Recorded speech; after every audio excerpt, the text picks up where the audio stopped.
దేవునికి మహిమ. యేసు రక్షించును, యేసు స్వస్థపరచును. రండి, వినండి, రక్షణ పొందండి. మీరనుకొనని గడియలో మనుష్య కుమారుడు వచ్చును. కనుకనే మీరును సిద్ధముగా ఉండుడి. మత్తయి 24:44. ది పెంతెకోస్తు మిషన్ వారి ప్రత్యేక బైబిల్ స్టడీస్.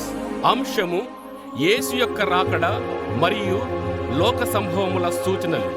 తేదీలు జూలై 17 గురువారము, 18 శుక్రవారము, 19 శనివారము, 20 ఆదివారం. సమయం ప్రతిరోజు సాయంత్రం 6 గంటలకు. స్థలము డాక్టర్ రవీంద్రనాథ్ ఠాగూర్ కళ్యాణ మండపము, కస్తూరిదేవి స్కూల్, బజాజ్ ఎలక్ట్రానిక్స్ ఎదురుగా, ట్రంక్ రోడ్, దర్గామిట్ట, నెల్లూరు. అందరూ ఆహ్వానితులు. ఉచిత ప్రవేశము. ఆహ్వానించువారు ది పెంతెకోస్తు మిషన్, దర్గామిట్ట,